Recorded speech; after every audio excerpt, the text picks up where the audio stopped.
Welcome to Miss Martin Muses. Welcome to Miss Martin Muses, where we muse upon what makes me laugh, makes me cry, makes me happy, makes me sad, or just really ticks me off. Today, we're going to talk about something that makes me very happy because I love playing games, but games can also really tick me off. It depends. But tonight, especially what we are doing are point and click games for the double pick.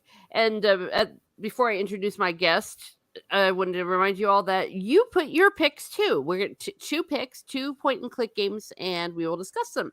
So I will star them, and it's a jolly good time. Jolly good time. Speaking of which, a jolly good time. It is Riker 7076 on my front page. I did not expect a music stream. Well, I think I'm going to be doing a daily one until I might continue doing my daily ones because I do enjoy them so much. So I'm very happy that you're here, and I'm very happy you're happy to see one. We have a horse in the house. Always good to see our animals here at Miss Martin Muses. And my guest all the way from the future, the Viking himself, the one, the only Justique. Hi. Hi, how's the future? You don't have to say just say Stieg. Oh. Anyway, yeah, the future's good, I guess. Okay. Yeah, seagull fuckers around. They're hatching their spawn, which makes them aggressive to anything moving in the vicinity, which means they're gonna attack and peck people. They've already started. Well, I hate them. Yeah, no. How long do you expect these monsters to keep terrorizing you? 2 or 3 weeks. Oh, that's all. Well, thank goodness. But yeah, that's bad. Like, so every time you walk out of your house, you get dive bombed. Yeah. Well, I just think it's odd that y'all aren't allowed to do something about it, because it's like, come on. It's like, I don't know. You must kill them. Well, you're not allowed to kill them. Well, that's what they could do, I suppose, or relocate them or something. Oh, I am plotting. Don't say it. So there's no evidence, okay? Keep it inside your head. It's like, I do not want to be subpoenaed before the Norwegian. I don't know what you all have over there. What's your FBI? I don't know. Police. Okay. Well, okay. Well, enough about that. What we're talking about here is point and click games. Now, before we start sharing our picks, Steve, if you were to say in like 1 or 2 sentences, what's a point and click game as opposed to other video games? Well, what would you say? Point and click adventure game, right? Because that's what we're doing, not just point and click, because then you'd have Tetris and anything else that you just click. Oh. But a point and click adventure game is a game where it's mouse controlled. And you pick up items, do conversations with NPCs, and solve puzzles using the items you find to advance the story to its completion. So it's basically puzzle solving using your head rather than action or reflexes. Well, cool. Yeah, I just didn't. I'm an idiot. I was like, I'm going to change the title of the stream to adventure games. What are your picks for an point adventure game? I'm an ignoramus when it comes to video games. I'm like, oh, that's a point and click game. So as opposed to that, but all point and click games do tend to have puzzles. But you are correct that these are very unique. And when did they first start gracing the planet? Early 80s. The genre was pretty much started by a lady named Roberta Williams, who did a game called Mystery House. Mm-hmm. Before that, the adventure game genre, I guess, was text-based. You had to type. You got a bunch of text, and you had to type and make choices, almost like an interactive book. but then they added graphics to it, and that was Roberta Williams, female developer, started a damn genre. No, there Ima- weren't women around at all. But it really took off though when King's Quest, the first one, came out. That was Okay. a milestone in gaming, Well, and it's also one of the first games to have a fake 3D where no, I did not know that. you, like move behind a tree or something, Uh-huh. or behind a rock, or stuff like that. Basically, just not real 3D though, but it gave the appearance of you know Yeah. world being three-dimensional. Mhm. So so while a person might look at especially those older ones and think this is not looking very interesting or that it seems like very primitive, there is actually a great deal of artistic design and artistic genius behind the design. Oh, heck yes! Because back then, all the backgrounds for the screens, you know, uh, someone did those by hand, pretty much. You know, each one of them. Oh, Toriel's in the chat. I She's was played the Indiana Jones and the Fate of Atlantis a bit. Yes, very cool. Yes, I was about to say we have an elf in the house and our first pick from the chat. Yeah, please, everyone, if you have a pick of an adventure game, please be sure to let us know. Yeah, isn't that the one that you said you consider to be the sequel to the Indiana Jones? Is that the one? Yeah, as a sequel to the first three movies, that game is works perfectly. Mm. Oh, well, It sticks to the lore and introduces new stuff, and yeah, yeah. Well, cool. Yeah, and you can get this at GOG, and I'm assuming on Steam and all these other ones. yeah, probably. Yeah. Uh, Now, th- th- there is talk of a remake because they have remake made a few of the other Lucasfilm adventure games. So yes, and those are actually the ones that I played because I wasn't doing these back at the time. Chris Ann says my family always liked The Dig. yeah, also by Lucasfilm. Came out after. Well, it's after Day of the Tentacle. Mm-hmm. Is that the one with the motorcycle? No, that's Oh, Full Throttle. full thought. The Dig came out after that one. It's set on an asteroid. Oh, okay. What's his name? The guy who played the T-1000 in Terminator 2 does one of the voices, and uh, Ross from the Fraser Show does another voice, I think. So that was in the early days when they started using actual actors. For the shows, yeah. And of course, these are created for PC, for computer games. So, like, even though I personally have played these games on the Xbox and the remastered, they really are supposed to be played on a computer, not on. Yeah, Yeah. with a mouse. The early ones though had only keyboard controls. You controlled by the arrow keys, and then you typed, and Mhm. instead of using like an icon or a verb, Mhm. to for clicking. But and then later on, you got mouse control, but it only controlled the movement, so you'd click the mouse where we want to go, but you still had to type the commands though. Mhm. And that's how And you learned then English. yeah, so some of it, yes. It's actually good training for English because it's if you do a typo, the game won't recognize it. Oh, interesting.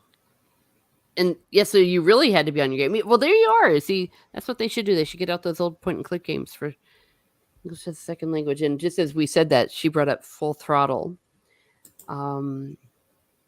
Mist is excellent. I still Myst haven't. was one of the highest selling games of all time for a while. Mm, well, Yeah, very. that one is odd. There's no story really. Just you're surrounded by puzzles on a deserted, weird island. Huh. And she says, I still have a notebook full of notes from Mist. And that's another characteristic of these old ones. You used to have a notebook.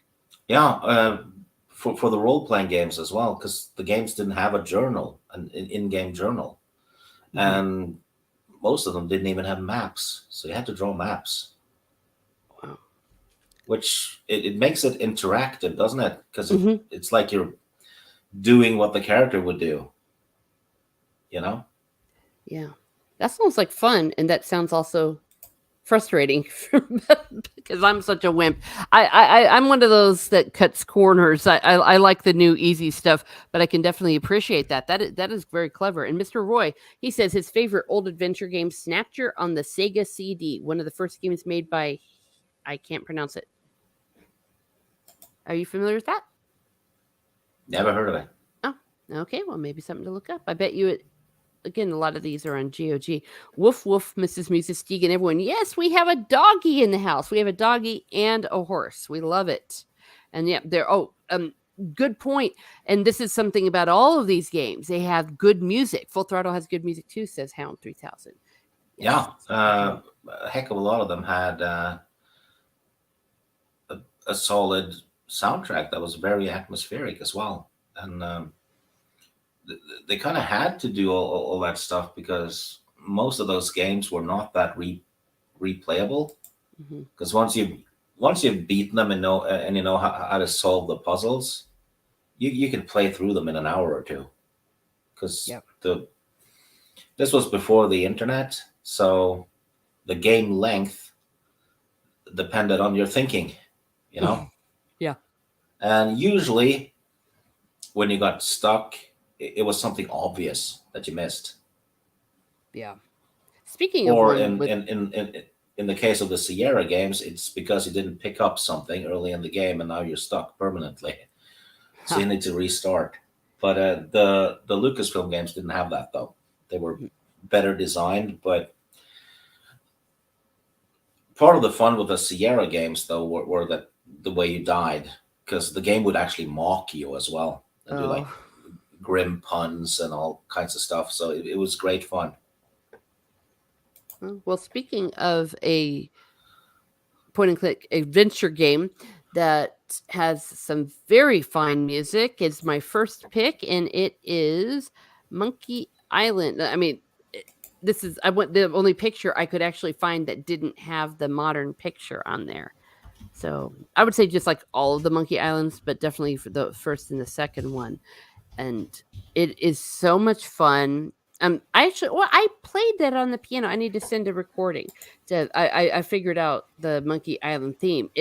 You feel like you are going to a Caribbean island, and all you need to do is get out a pina colada and go on the beach and go to Kokomo. Very fun. Of course, I'd never played it until Steve recommended it to me, and I love the way that it logically goes from one area to another, and there's a lot of snarky, clever dialogue, a lot of in jokes, a lot of different puzzles. One of my favorite parts is when they sit about they're having a sword fight, and you have to memorize a different kind of insults and come up with the correct response to the insult.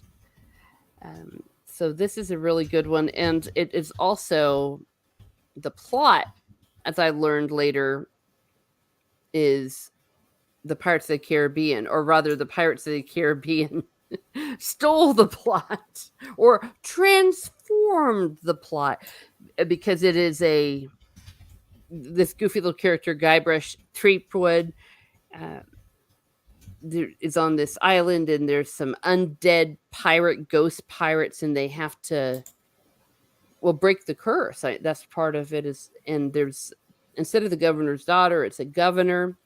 The governor is a woman, and there's several other elements, but just the atmosphere of it, including the music. I really enjoy this game, and you've told me that this is one of your favorite games of all time. Yeah, it's the actually the first a story based game I ever played. Mm-hmm. Because I used to play Commodore 64 games, you know, And Hmm. then my dad brought home a old school laptop from work with a black and white screen, and it had Monkey Island on it. And I was playing it, and damn, got hooked. Well, there we go. And those are the best games, the ones that you had the most fun with as a child, and you keep that nostalgia going. And and those of you that have seen my crochet one streams, you've seen that I created, designed, and created a, a guy brush 3 foot that I made out of crochet for Stieg, and it's sitting on his shelf. At least it was last time I heard. And now he's next to the an old TV that I've hooked up a Commodore 64 to. Oh, that is so awesome. And yes, Chrysant says her Monkey Island games are my personal favorite. Re-elect Governor Marley. When there's only one candidate, there's only one choice. That was the poster. Yeah, that poster. If you look at it later in the game, he'll say something else. Mhm. Because after you talk to the pirates in the bar, and they say that LeChuck fell in love with the governor and blah blah blah. When you go back and look at the thing again, Guybrush will say, "I can see how LeChuck fell in love with her so easily." And then when she's kidnapped, if you look at the poster again, he'll say, "I'll save you, Elaine." And yeah, Elaine is the main character. LeChuck is the bad undead guy, and we have Fook Norris here, who Yeah, I says, mean, LeChuck is not like Barbosa at all, is he? "No, I not mean, an undead pirate living on an island that can only be found through, voodoo magic. yeah." And they also had like the special light of the moon or something, didn't it? There was some aspect of that. When you go onto the ship at the end of the game, yes, you are stepping onto the Pirates of the Caribbean. But since it was the screenplay, wasn't the man who wrote the screenplay for Pirates of the Caribbean the one that also wrote the screenplay for this, because this was originally going to be a No, movie? Am I uh, wrong? they were gonna make a Monkey Island movie in the '90s, Mm-hmm. and a script was written and all that, but it got canceled. Mm-hmm. And then the same script writer wrote the script for the Pirates of the Caribbean movie. Oh, okay. So you can see where he got the ideas, right? Yeah. But steal from yourself, that's all right. Chrisanne says, R.I.P. Earl Bohm. I don't know how to pronounce his name. He was excellent as a Chuck's voice actor. Yeah, he also plays the Shrink in the Terminator movies. Oh, gosh, yeah. He was awesome. Yes. Yeah, Legend. Chrisanne says, I still think that monkey wrench puzzle from Monkey Island 2 was me. I think this is where things that really tick me off. Some of those puzzles were brutal. I'm trying to remember the monkey wrench one. yeah, you had to close, to a water pump that was pumping the waterfall. So you Oh, stuck the monkey in it and used that it as was a it. monkey wrench. Yeah. Yeah, it has clever things like that. The one that drove me, I think, the most crazy from the first one was the safe. You had to try to see how many clicks each way the safe went, but it would be different every time. Yeah, So I just wrote it down on a map. I Sorry, on a piece of paper. I wrote an L whenever it went left and an R when it went right. I know, and I still messed it up. But then it would reset, because once you messed it up, you had to do it again, and it wasn't the same one. But yeah, I was awful at that. That one took me a really long time. Also, the one with the corroded acid stuff in the mug that you had to get to the cell before it ate through the mug, and I messed that one up too the first few times. Um, Hello, everyone coming in, and yes, I am starring the different games as they're going by. We will get to them. Gravy D is here, okay, and we have the Space Quest series. He says, Fook Norris, and I'm not familiar with that. But he said Maniac Mansion made me a gamer. Yes, that's what I have as part of the thumbnail. I never played Maniac Mansion, but I know it was one of the first, if not the first. Luke, no, I'm going to be ignorant. I have no idea. Uh, But the first big one, but they did another one for the C64 mhm. before Maniac Mansion, but it's not well known. But Maniac Mansion was, yeah, that was kind of ground zero for the games you now see, recognize as Lucasfilm Adventure games. The engine they used is called the Scum engine. Mhm. It's a script, blah blah blah, something for Maniac Mansion. So the double M is Maniac Mansion at the end. They even named a bar after it in Monkey Island, the Scum Bar with two M's, right? Yeah. Oh gosh, I liked Scumbar and Monkey Island. This is making me want to replay it actually because I only played it a few times. I played it as much as I needed to get all the different achievements. I would say stop after the third one though, because the fourth one is basically made with a PlayStation controller in mind. Hmm. It's horrid. Well, The third one has more cartoony graphics, but it still feels like the old ones. oh, because I stopped at the second one. I thought you'd said that the third one kind of sucked, or that this. No, the third one's fine, but Okay. yeah, uh, Oh, almost all of the Monkey Island games, though, except for the first one, have a shit ending. huh. Just weird, stupid ending. Well, yeah, the second one definitely was a weird ending. It was a surprise. It shocked me. I thought it was kind of clever though. Oh, Christine says the fourth one is awful. Fifth Yeah, wasn't too bad, but the puzzles were stupid easy. Yeah, probably I can see how. I hate the art style in the new one. The Return to Monkey Island. It just looks like some kind of failed art student did it. Oh dear.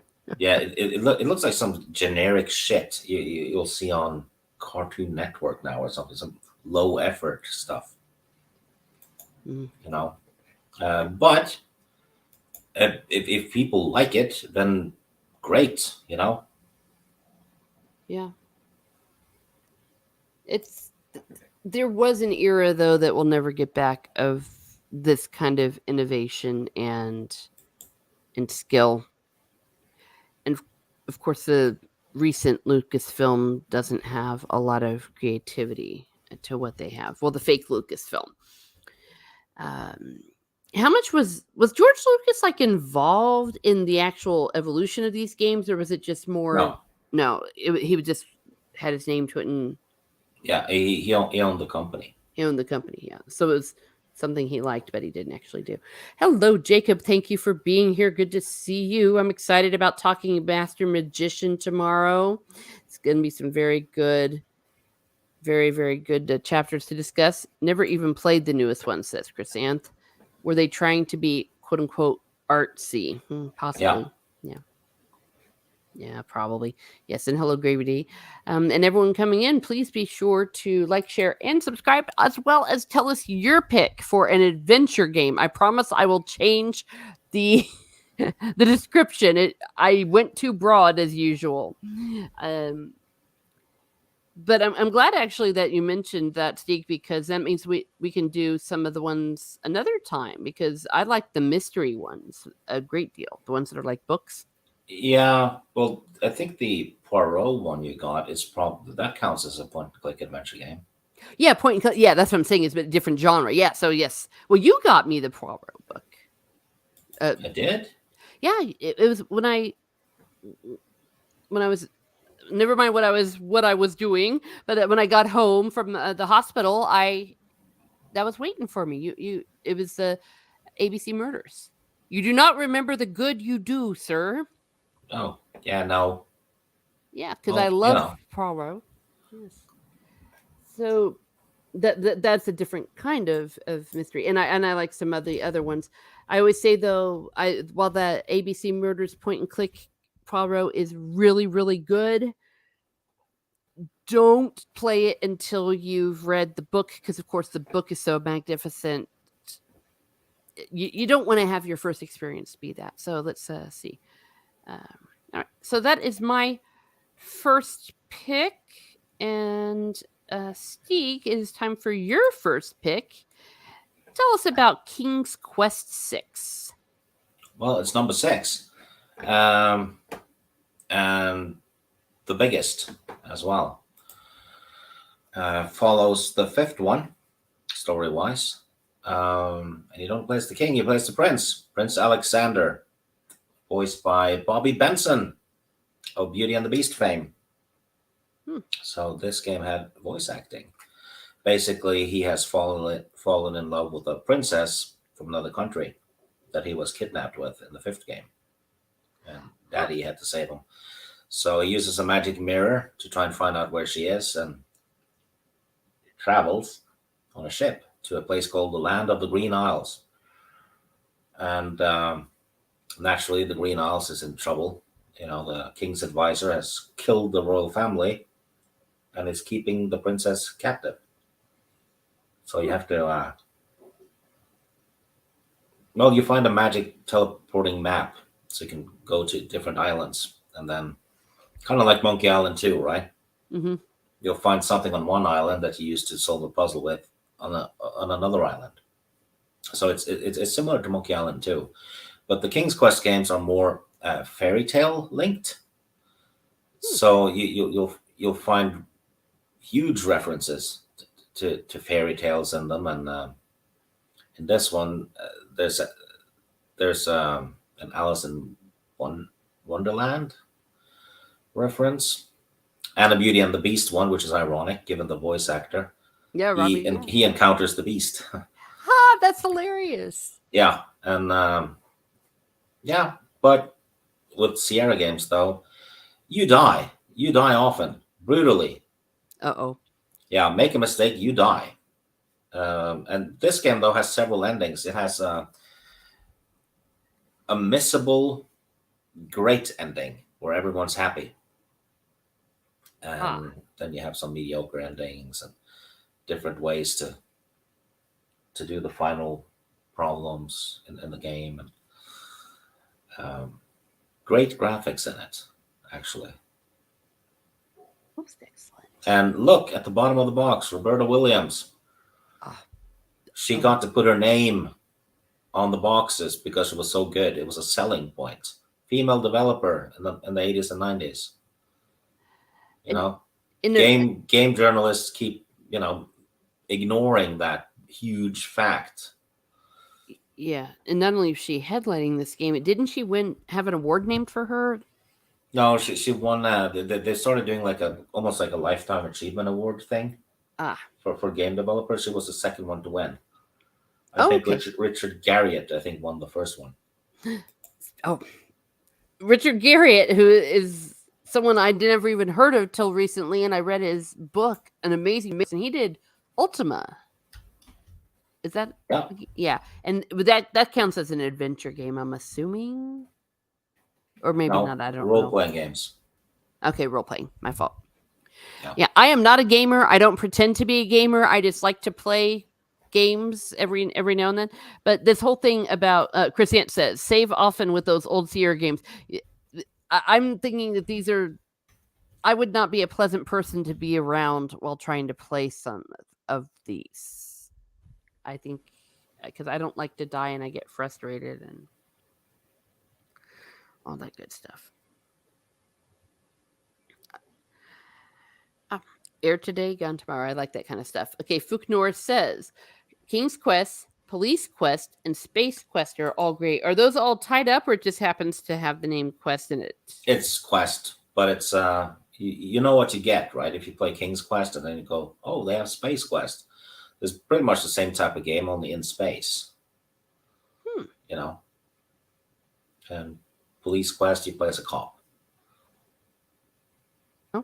Well, there you go. And the Police Quest games actually evolved pretty well, because when you start the first one, you start as a street cop, and then way at the end you go undercover. Then in the second game, the guy has been promoted, and he's now a detective. So you're hunting the villain from the first game who's escaped from prison and wants revenge. And in the third game, you're tracking a serial killer. Ooh. So good development. Yeah, I have no idea about any of this. This is just fascinating for me. My gosh. Well done. Well done. Dempsey is here lurking, but wanted to drop a like for you and help with watch hours. Thank you. I do appreciate that. Yes, thank you so much. I need that's what I need, some more watch hours, and then a long journey will have come to an end, but and then the new one will commence. Okay, before I go to RRT and Z's one, is there anything else you wanted to add about the King's Quest 6? No, the series lasted for 8 games, actually, and it has a vast fan base still, and fans have been making unofficial remakes of the older ones that didn't have a mouse control, and the remakes are fantastic. That they're It's like Sierra themselves made them and then some. So a lot of love goes into them, and skill, and you can get them for free online because they're not allowed to sell them. So you can download them. Cool. Just out of love. That's amazing. And Yeah, they've remade King's Quest 1, 2, and 3. Actually, two groups of people remade the third King's Quest. So there's 2 different remakes of that one. Space Quest 2 got a remake, and Quest for Glory 2. Quest for Glory is by the same company, made by a guy and a woman. It's Imagine if you play Monkey Island, but you can pick if you want to be a fighter, a thief, or a mage, and you can solve puzzles based on your class. And there's some fighting, and your skills increase. huh. So good replay value. And if you do if you solve every puzzle honorably in the first game, you can become a paladin later. So it unlocks a 4th class. So you're like a knight. Oh, well, that's always fun.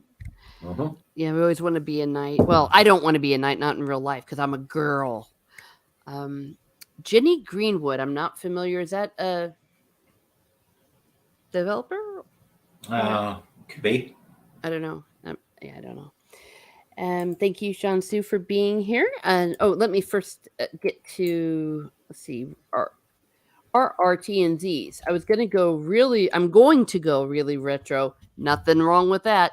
And bring up 2 Commodore 64 games: Mail Order Monsters and Archon Chess, Real Blasts from the Past. Are you familiar with these, Steve? No, No? I'm not. But there's I think I saw somewhere that there's over 14,000 Commodore 64 games. It's insane, the amount of Commodore 64 games, and a lot of them are made by one guy. Just tinkering around and making a game and publishing it. It was insane in terms of innovation, and with gaming in the 80s. A lot of stuff we take for granted now was introduced back then. Someone just had a good idea, and people went with it. Well, sure, yeah. And of course, you were a big Commodore 64. You still have it. You set up things in your nerd area, I believe, if I'm correct, or was that just your PC that was in that? I forget. In my nerd room? Yeah, your Commodore 64. The Commodore 64 is in there now. Yeah, that's what I thought. Yeah, because you said it. I do want to get like a, just a laptop or something that's going to be dedicated to just retro games, Mm-hmm. and have that in there. But we'll we'll see. Mm-hmm. And Chunsu says, I was actually using the Commodore VIC-20, the precursor to the 64. Yeah, the Vic. Yeah, and I think, and that's the original King's Quest instead of another game called The Legend of Zelda. I've never played the Zelda games myself. My mother was so into those games in the 80s and all through the 90s, and I would have to sit there and read the stuff to her because everything was words. I don't know if the modern ones are still doing that. I don't even know if they've updated them. But our Art in TZ says Commodore 64 was awesome, got me through university. Nice. Fook North says she doesn't get credit as a female fantasy writer. That's who Jenny. Oh gosh. Oh, Ed Greenwood's wife. Oh, there we go. Ed. She writes Dragonlance. Okay, I think that my brain cell was going with the video games, and so I didn't connect at least with the last name. I'm not familiar with her writing. Yeah, Ed Greenwood created the Forgotten Realms, mm-hmm. which I think at this point has around 40 video games set in that world, and probably 200 novels. So, yeah. And then you have the role-playing game books on top of that, and comics. When you think about the output that they have had since the early 80s, it's just amazing, actually, to be honest. And the same thing with the Dungeons and Dragons books. Really impressive. Okay, I'm going to go on to my next pick, which is also another Lucas Arts one. The Day of the Tentacle. I couldn't find a non-remastered one, so here we go. I just love this picture. That tentacle had such issues. Yeah, purple tentacle. Yes. The tentacles are in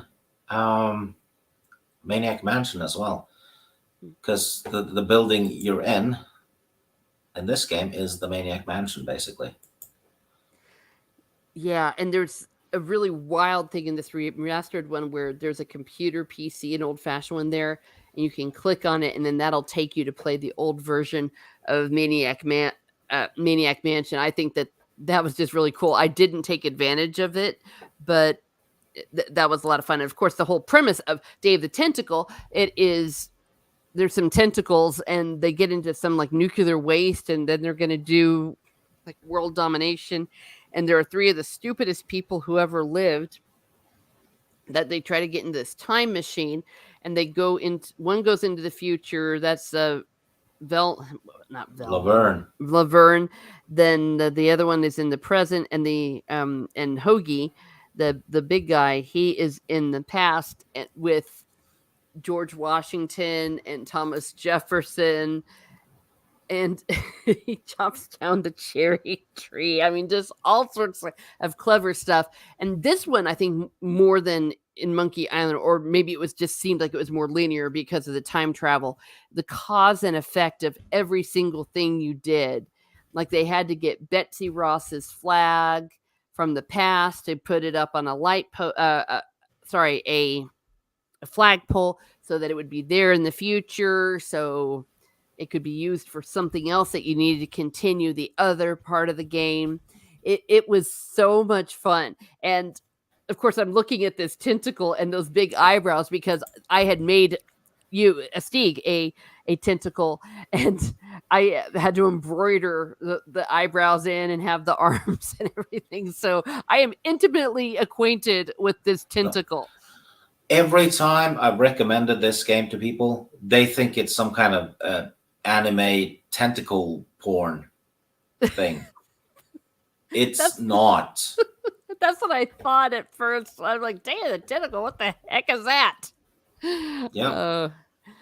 Okay. Thank you for being here, RRTNZ. Got to drop out. Might be back later. Meantime, have a great stream, people. Thank you. Thank you very much. Always great to see you here and everybody coming in.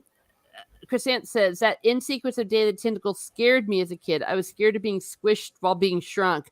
Oh, I can see that. Yeah. We just see it as goofy, but as a kid, that would be wild. Dang. And of course, Laverne is the dumbest character, I think, on the planet. And Oh, she's in, she's out there. yeah. Possibly dangerous. Especially if she gets control of our future. Yeah, because she wanted to dissect the hamster. Oh, yes. Oh, and just crazy stuff. Like, well, the hamster you had to put in the microwave to dry it because it was wet or something, or it had to be Oh, revived. defrost it. Oh yeah, She yeah. put it in the you put it in the ice machine Mm-hmm. for what is it, 200 years? Yeah, for the future. So he was on ice, and then you're right, and then you had to put it. That wouldn't work, by the way, but it's No, clever. don't try it. No, yeah, please don't put a hamster on ice, and then. He almost pops in the microwave too. Mm-hmm. Gosh, yeah, that was wild. And then there was the mad scientist, and I didn't get one of the achievements because I didn't listen and skip through some dialogue. So don't skip the dialogue. But definitely, well, Hoagie, I think, was my personal favorite. Laverne was like the weirdest one that sticks with you. And they were so, especially Laverne was so stupid. I forget the Bernard. He looked like Einstein compared to those two. Yeah. Mm-hmm. Oh, yes, Chrysanth. The whole having a pet human thing scared me too when I was a kid. Yeah, because they took her as a pet, didn't they? It was basically enslaved. It was something out of a sci-fi nightmare. Of course, she was too stupid to realize. She was too stupid to realize anything, frankly, how much danger she was in and how dangerous these tentacles really were. Don't mess with the tentacle.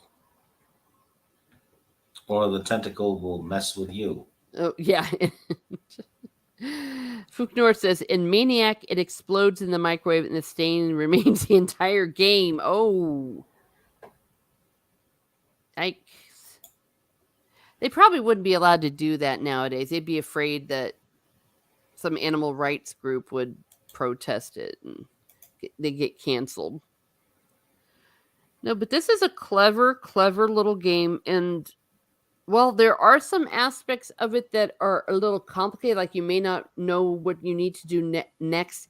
It's not so much that you'll get frustrated. It's like it's not too hard.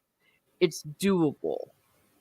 And then when you finally see how it all fits together, there's a great deal of satisfaction. Very well plotted, I guess. That's what I'm trying to say. So yeah, that's my Day of the Tentacle. So if you haven't played it, I go ahead and do it. I love Monkey Island too as well, but this one is more standalone and This one has a superb plot, and it actually does time travel way better than most sci-fi movies. Mm-hmm. You know, the time travel in this one is done better than the MCU. Oh, I would agree. Well, that's not too hard, but no, you're correct. The whole cause and effect was better, and not a lot of loopholes. Actually, I don't think there were any loopholes. They covered every single thing. Record 1776 says, "Whoops, I hit the wrong button." For Genesis, there was a sci-fi point and click with a guy stuck in a jungle. Not entirely sure. Is that a game or is that a? I don't know. I'm gonna say. I'm not sure for Genesis, but I know you're stuck in a jungle on in Space Quest 2 for a while, but that's not point and click. You use the keyboard and you have to type, so that's probably not on Genesis. Yeah. Well, to be fair, I did say in the thing point and click because I didn't realize I was supposed to delineate adventure. In Monkey Island 2, there's a little fun thing where you're kind of stuck in the jungle and there you come across a phone booth for a helpline because I guess that was a thing. But in the first Monkey Island, from what I understand, it didn't work or it caused a lot of frustration, and so they played off of that in the game. So you call up the helpline, but it is completely worthless. Um, Chrisanne says, "Yep, flushing your inventory through time was great." Yeah. Oh yeah, that was the other thing. You're right. You'd have to give it to different people. Yeah, because the time machine was made on is basically toilets. Yeah, you're right. It's called the Chrono John. Yes. And if you and it, yeah, when you flushed the spaghetti, it got soggy, and you Which used it as hair for that mummy when I present your fake human pet. oh, yeah. Oh gosh, yes. That's so messed up. Day of the Ting, I believe, was an Xbox Game Pass or was. It might be. I think I bought it though because I did. I think these things go in and out of the Xbox Game Pass for a certain amount of time. Record 76, Saga 16-bit. Okay. I'm not sure. I'm ignorant about this stuff though, so I don't know all the different systems too well. I'm new to this game. I played Nintendo as a kid, and then I got an Xbox during Movid.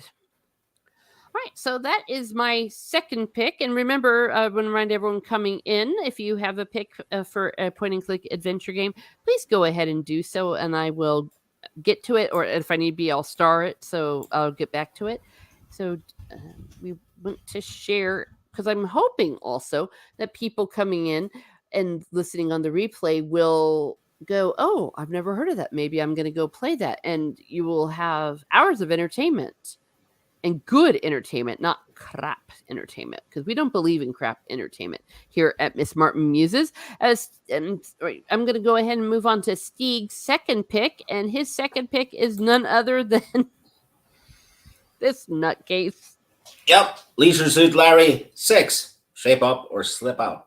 A lot of people think these games are dirty. They're not. They're just usually puns and innuendo. And while some of the humor is on the sexual side, it's pretty mild. Yeah.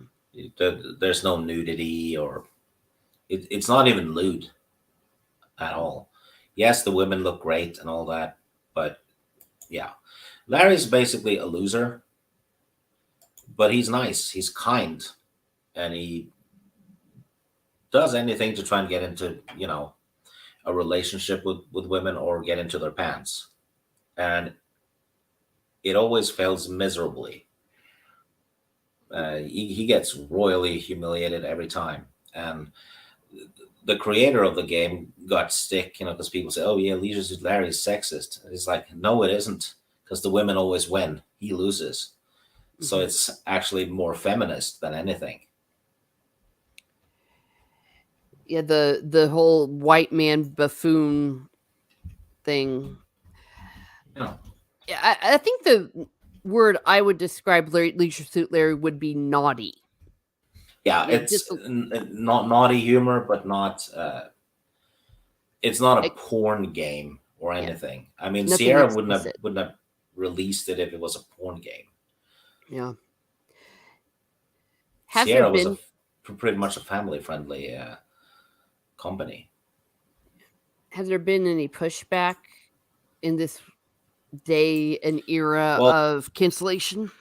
This game in particular would have gotten canceled today because one of the women, it turns out, is a guy. And what the puzzle he has to solve is to get that person. What was it? I think it was a dress,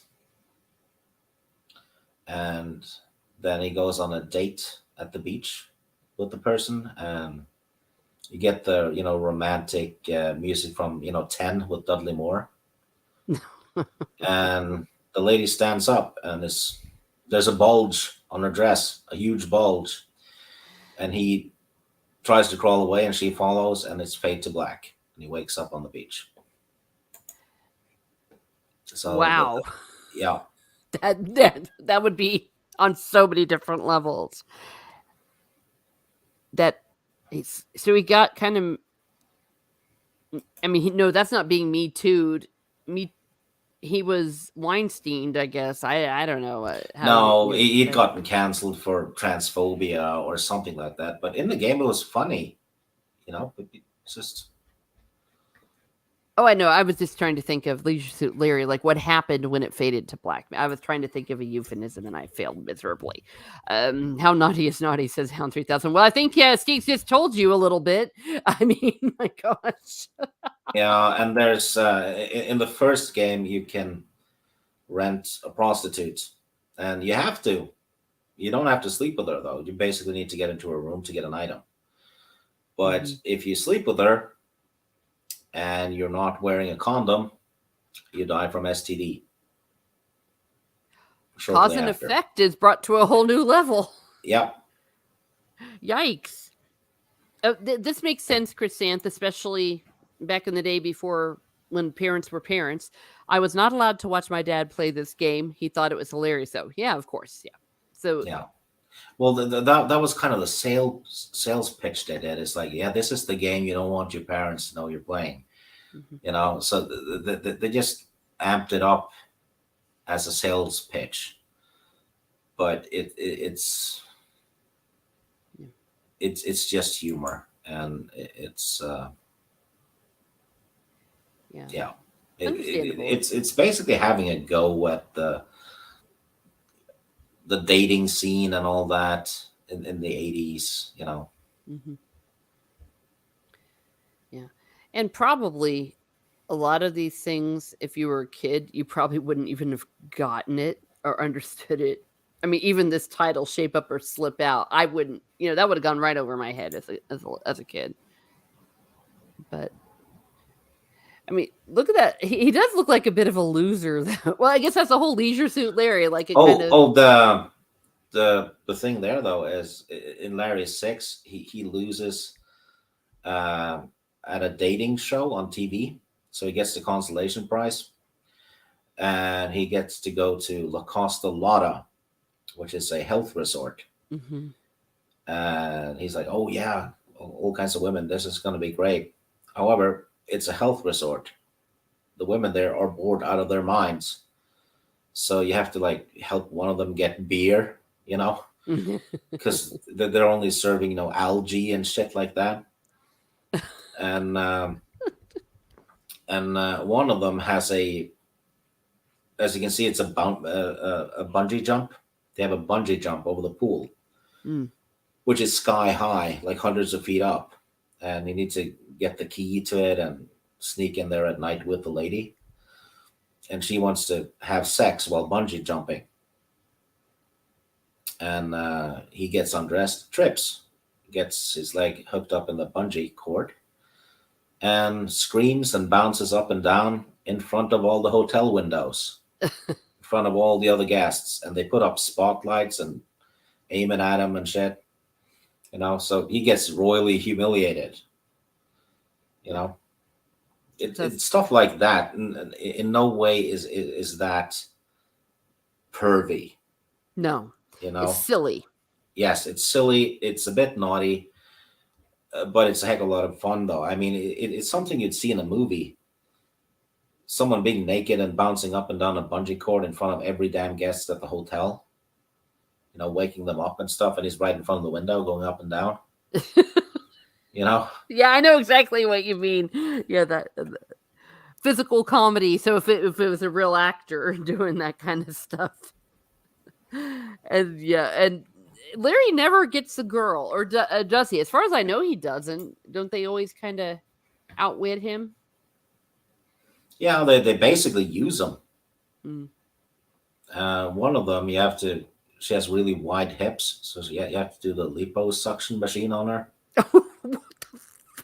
Yeah, and then you need to fix the machine and all that stuff. And then when she's done, she's like, "Yeah, no one now I can have any man I want. Bye."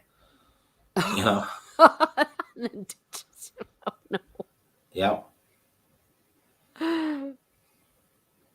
I can I can't think of anything worse on the planet than giving someone else liposuction.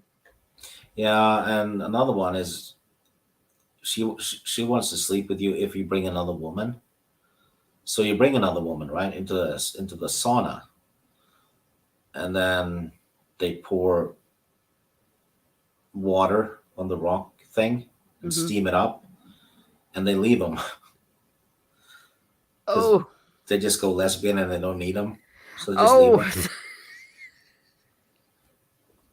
oh my god! Yeah, I don't think this would be a game for me. Oh, you'd laugh your ass off, definitely. That's well. I mean, I guess I get the joke, but Yeah, so basically the lesbian one just used him to get a woman for her, right? yeah. Well, that's clever. That's clever. And he's thinking he's going to get a menage a trois. Yep. Yeah, and Chrisette, I did highlight this that I want to say. Back, she says, back when things could be funny and humor was allowed and encouraged. Yep. Yeah, and you know the fun thing is, I know a lot of people who like the Larry games, and 80% of them are women. Mm-hmm. They're loving the Larry games. Because we like to laugh too. Yeah. Yeah, imagine that. My goodness gracious. And just reminding everyone coming in, if you have a pick you would like to us to talk about, please do. We've had several great games that I probably wouldn't play some of them because they sound too frustrating, but I hope that other people will get them and maybe encourage people to get an account on something like GOG or go and play some of these remastered ones in the console of your choice because you never go wrong when you go backwards, in my humble opinion. No, and you'll get fun stuff instead of woke stuff. Yes, this game or series pokes fun at everyone, but Mhm. there's no politics in it at all. It's for fun. Yeah. That's it. And it's equal opportunity silliness. Yeah. Um, okay, when you were talking about the drinks with the algae and stuff in them, that sounds really good actually to me. I'm like, oh, when you wake up in the morning with one of those. Yeah, no, I don't want to wake up like that. All the nutrients. Okay, never mind. I was just thinking I want to drink that, but I digress. Kale drinks. You can get those and Yeah, you can get those. lemon juice. It's good for you. Um, but I digress. Okay, fine. Stieg is not having any of these anytime soon. Crescent says, yes, you look at these games and there's no way of knowing who was president when they were made. I miss those days. Amen and hallelujah. Yes, you're right. Because even in comedies nowadays, they have to have some sort of a dig or I don't know. Yeah. Oh, at the hotel though, if you knock on the doors and the room is not relevant, right? Mm-hmm. You'll get little Easter eggs, like Oh, a voice going, "Oh, damn, should I get in the closet with the rest of the team, Miss Collins?" No, Joan Collins, right? Was oh, gotcha. sleeping around. Little bits like that. It's just fun. Dynasty. Mm-hmm. Yeah. Um, I think that's to what you were referring. Dad, nabbit, there's the chat is betraying me. Chris Sant says, no, Miss Martin, no icky health drinks. Fine. I'll just drink them all myself. What do you Yes. Hello, Miss. Oh, yeah, Bone. Hello, Miss Martin. See, yeah, so we have a cat. So we have a cat, we have a dog, and a horse in the chat. We love our animals here at Miss Martin Muses. We do indeed. Word, gosh, the Road Wordier says, either of you ever play the Dare to Dream series? Was one of my favorite as a kid. Never finished it. I do not recall that. Never heard of it. Was that after our time? When was it? When was all that out? Because we're children of the '80s. Um, but hey, well, if you, did you not finish it because it sucked, or did you just not finish it because I don't know reasons? Yeah, let me know. My goodness gracious! Everybody Google. Everybody Google, and as we get this now, I don't know if this would count as a point and click adventure game, but there was one I played in the. It was out in the '90s. It was based on Titanic, where you were a spy and you had to Yeah, probably counts. solve it before the ship sank.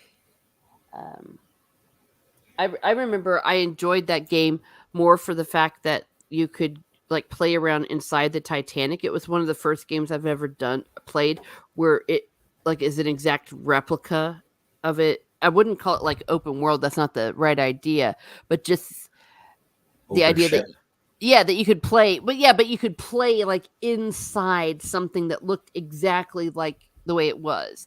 Uh, I'm thinking of like, for example, the Hogwarts Legacy game. I know some people wanted to play it so badly just because they wanted to play around inside Hogwarts. Uh, but that was one that really struck me, and it was on floppy disk. Let's see. Bone says there was a good Scooby Doo point and click game on the Sega Genesis. I remember renting it. Hmm.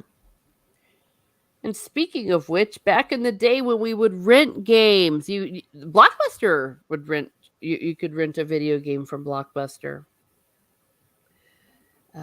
Those were some good times. Um, and if you turned out you liked them, then you would probably then go ahead and buy them.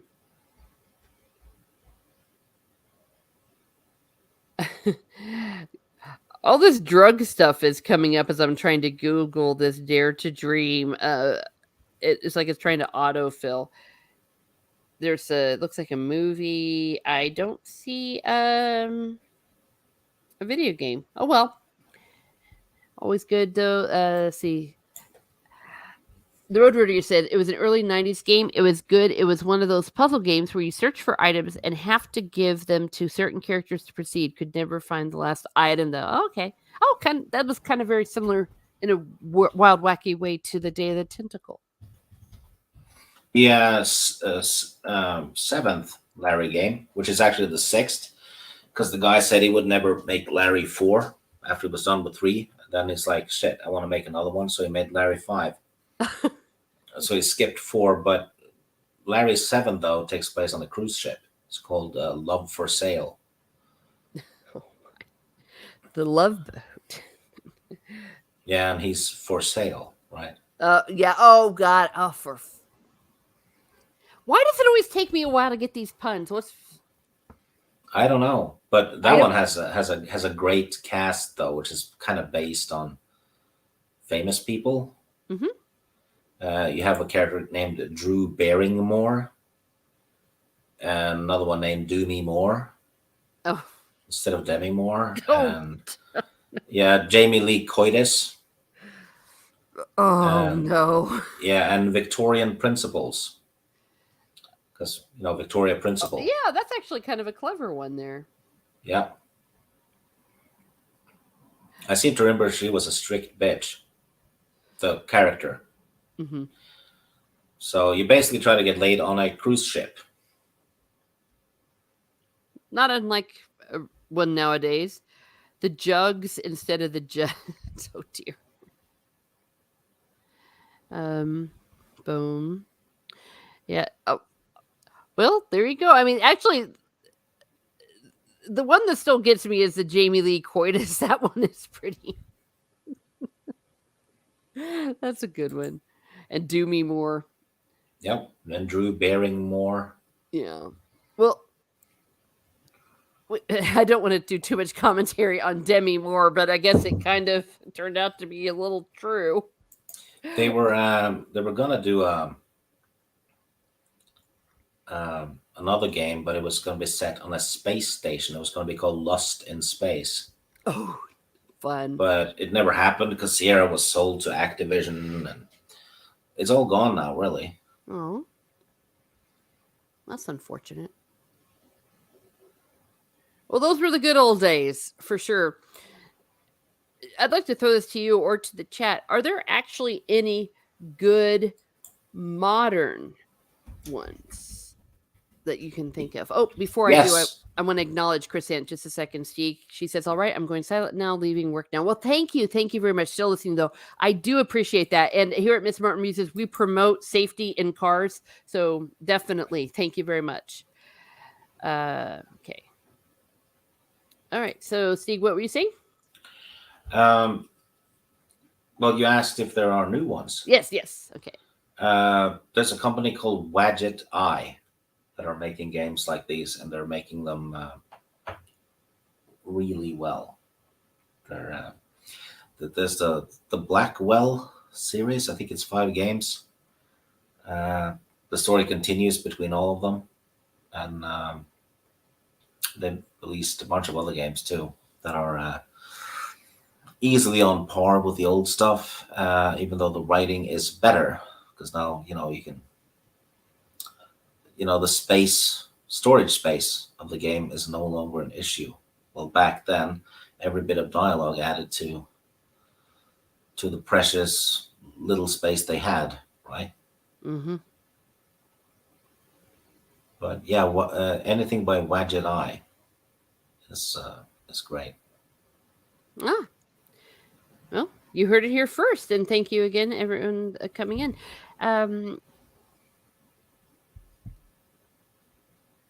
Okay. So, is there anything else that you wanted to say? Perhaps. No, it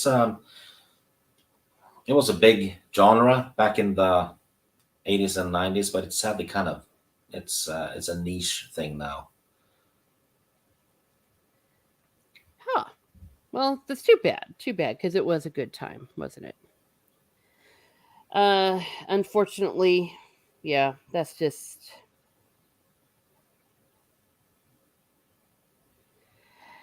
the way it is. Yeah. Oh, troll in the chat. Yeah, I know. Sorry about that. I was trying to be. Uh, They're I'm still not working. they're not very creative. I mean, come on. Mm. Well, you know what? That's more attention than need be. That's more attention than need be. So I was dealing with that, and thank you for that. So as we go back and go through these, we have, let's see, we've had, of course, our 4 picks, which was the the the Monkey Island, the Day of the Tentacle, the Leisure Suit Larry, as well as the King's Quest 6. Loads of people in chat. We had all sorts of awesome games, and some Nintendo 64s. Let's see, and A lot of of course Genesis. Zelda. Sorry. A lot of Genesis players. Yes, a lot of Genesis players. That is correct. Yeah, and of course, I never played any of that. I just wasn't around there. So Maniac Mansion. Let's see, and though it's not a game, it is Ed Greenwood's wife. Go read her works if you are reading Dragonlance. Also, Mail Order Monsters. Let's see, just all the games that people were bringing up. If there was anyone that I left out, oh, Full Throttle was one. The Indiana Jones game, all of those are great. Oh yeah. Oh, Sam and Max hit the road. Okay, I'm actually getting in my car now. Okay, is that what? Yeah. Is that a game? Oh, Sam. Oh yeah. Yeah, it's by LucasArts. So came out right after Day of the Tentacle. Ah, well, there you go.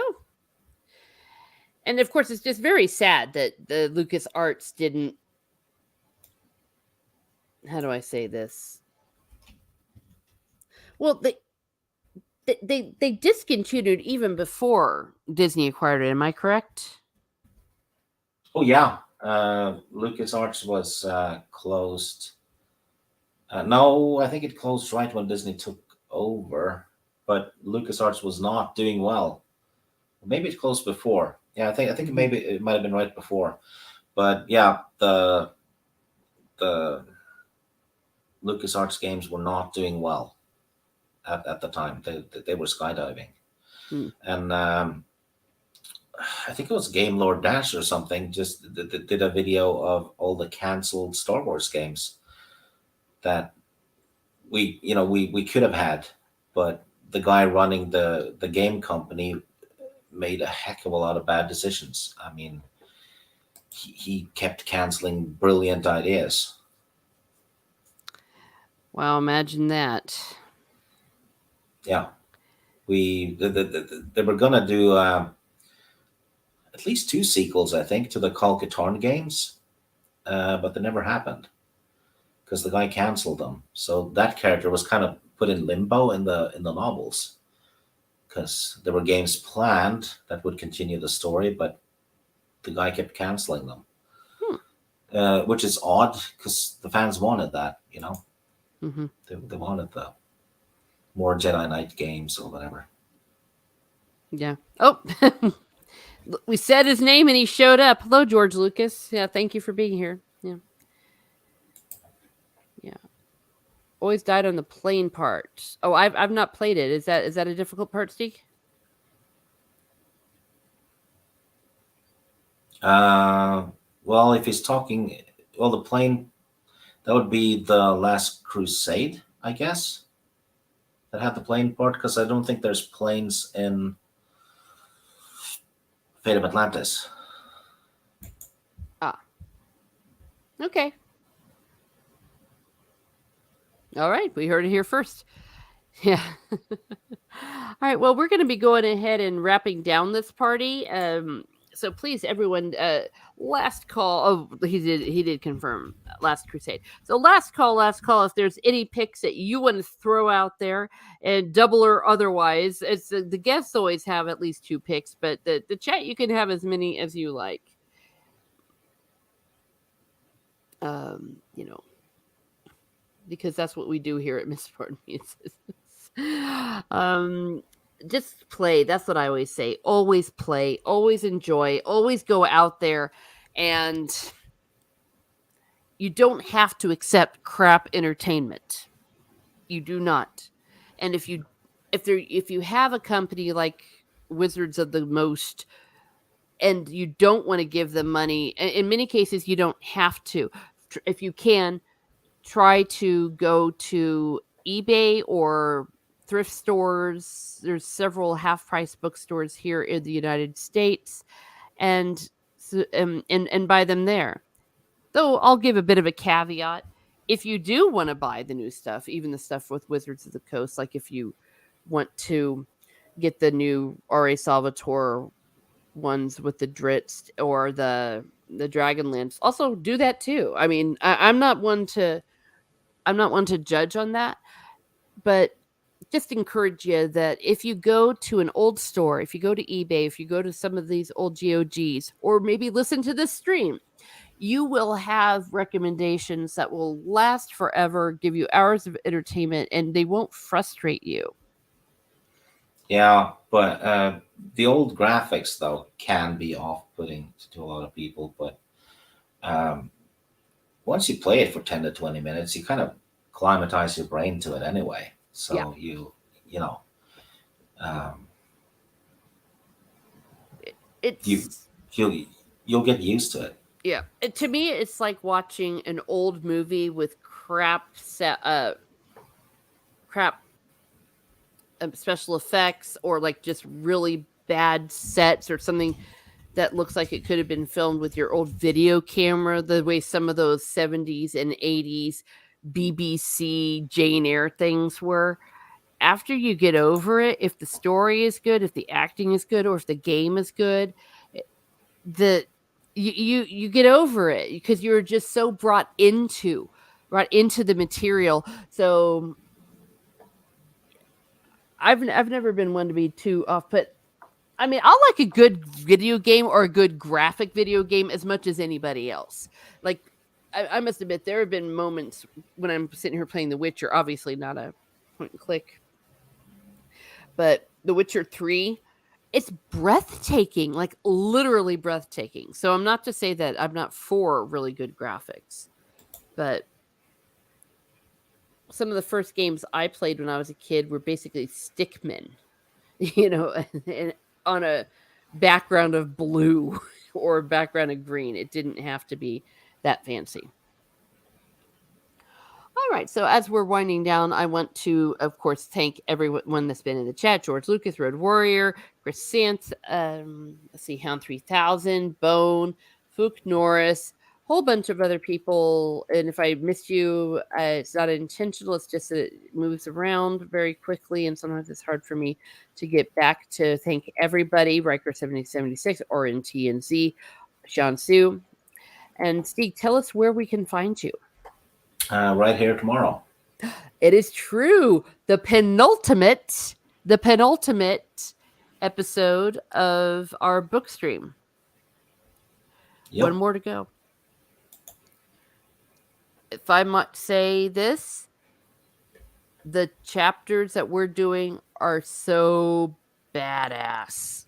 So if you haven't been reading along with us, go ahead, buy the books, read, and then listen, because you will love them. Oh, I think that, Steve, you can answer this. Did you ever play Betrayal at Condor? It is based on the Magician universe. Kind of good. Yes, it's amazing. Mm-hmm. I keep replaying it too, and I own the original box with the proper manual and the floppy disks, and easily one of my favorite games of all time. Yeah, and with some of the best characters everywhere. Yeah. I've never played the game, and I've been told I probably shouldn't play the game, but I did really enjoy the trilogy that Feist wrote, making the story canon. He did not really write the story; he was consulted, but he incorporated that into his universe. So very well written. I loved the books, that trilogy. Sometimes people aren't too crazy about it, but I did. I loved Jimmy. Was Willie in the Betrayal at Condor? No, not it's Willie. in Return to Condor. Okay. It was. Well, the main characters kind of make an appearance. There's Pug's wife, there's Katala. Well, you play. You don't create a character in it, actually. You just play different ones per chapter because it's set up like a book. Yeah. So in the first one, you play as Locklear, Gorath, and Owen. And then Locklear leaves, and you get Jimmy for the next two chapters instead of him. So, and then they split up. So it's Owen and Locklear on a hell of a long road. Owen and Gorath on a long road trip trying to find Pug. And Locklear and Jimmy are joined by Patris, who's a wizard. Yay. So, yep, there you go. And it was award winning. In my biography of Feist, I do bring that up. And we can, hopefully, you can see it and enjoy it. If that is something you want to do. Could you read Betrayal, if you played Betrayal at Condor, Steve, could that affect your enjoyment of the main storyline? Like, would there be any, like, major spoilers? No, it's just a hell of a lot bigger than the novel. But yeah, if you play the game without reading the books that come before, then yes, you'll be spoiled. Mm-hmm. Okay. So just keep that in mind. All right, and that was good. All right, and of course, you'll find me here at Miss Martin Muses, where I muse upon what makes me laugh, makes me cry, makes me happy, makes me sad, or just really ticks me off. Let's see. Tomorrow we're gonna have Magician Master. Probably gonna do a Sunday stream. I've been doing streams every day. I've been enjoying them, enjoying what I've been getting out of them, and I definitely do appreciate all of your support. The pub crawl will return on Monday evening with La Reina Creole and then Biggles Mets. Following week, Nina Infinity. We're going to have Drunk 3PO. We haven't yet set in a date, but that is scheduled for July, as well as Magitech Max will be. And so we're plugging up these holes in the schedule. It seems like people really enjoy them. And if you haven't seen Pub Crawl, please go ahead and give them a look. The guests are they get to have topics maybe that they don't always get to talk about on here, and there's just been so much insight and so many fun things, and we've had a really good time with it. I think we're coming up on the 10th one. I think that one's going to be the one on Monday. So stay tuned and have a great day, everyone. Have a great day. And let me see. Be certain. I'm going to give you. You're allowed to say something, Steve, as long as it's not going to make me lose my channel. Oh crap! Well, no, if you don't like new stuff, go back and play and watch older stuff that you missed. This will be new content, won't it? If you haven't watched or played it before. Sure. Yep, you heard it. Yep, you heard it here.